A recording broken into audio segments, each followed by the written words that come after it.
tepat adalah A. Menerapkan prosedur secara seragam tanpa pengecualian demi kepastian hukum. B. Memberikan kebebasan penuh kepada daerah untuk menentukan prosedur masing-masing. C. Menunda kebijakan sampai semua daerah memiliki kesiapan yang sama. D. Menyusun standar nasional yang mengikat disertai mekanisme penyesuaian terbatas berdasarkan kondisi daerah. Atau E. Menyerahkan keputusan sepenuhnya kepada pimpinan pusat tanpa alternatif kebijakan. Oke teman-teman, silahkan Anda jawab dalam 10 detik. Oke teman-teman, jadi jawaban yang tepat adalah D. Menyusun standar nasional yang mengikat disertai mekanisme penyesuaian terbatas berdasarkan kondisi daerah. Nah, teman-teman, di mana bisa kita lihat bahwa pada opsi D ini menyeimbangkan kepastian hukum nasional dengan penghormatan terhadap keberagaman daerah dalam kerangka NKRI. Nah, ini masuk dalam soal apa?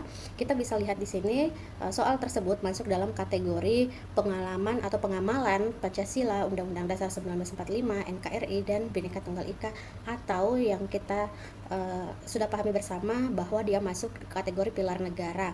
Nah, bagaimana ciri-ciri dari soal pilar negara ini, teman-teman? Nah, dalam TWK CPNS, pilar negara itu bukan diuji sebagai hafalan tetapi sebagai dasar berpikir dalam pengambilan keputusan publik. Pilar negara terdiri dari Pancasila, Undang-Undang Dasar 1945, NKRI, dan Bhinneka Tunggal Ika. Jadi keempatnya ini menjadi kerangka nilai, hukum, bentuk negara, dan prinsip hidup bersama dalam keberagaman.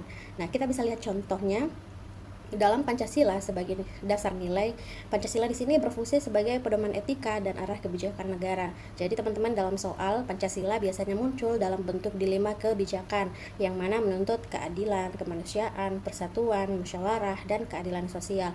Jadi jawaban yang benar biasanya tidak ekstrim ya teman-teman, tetapi mencari keseimbangan antara kepentingan individu, masyarakat, dan negara. Yang kedua, Undang-Undang Dasar 1945 sebagai dasar hukum. Jadi teman-teman, Undang-Undang Dasar 1945 ini menjadi rambu konstitusional dalam setiap kebijakan. Nah, dalam soal ini tercermin dari pilihan yang menghormati mekanisme yang sah, menjaga kepastian hukum, kemudian menghindari keputusan sepihak tanpa prosedur. Jadi pilihan yang mengabaikan proses hukum atau legitimasi biasanya bukan jawaban yang tepat atau terbaik ya. Kemudian yang ketiga, pilar yang ketiga selanjutnya adalah NKRI sebagai bentuk dan komitmen keutuhan negara. Jadi teman-teman, NKRI menempatkan atau menekankan kesatuan dalam keberagaman. Dalam soal ini sering muncul dalam konteks hubungan pusat dan daerah, kebijakan nasional versus kebutuhan lokal, menjaga keutuhan tanpa mematikan keberagaman. Nah, untuk jawaban terbaik biasanya itu menjaga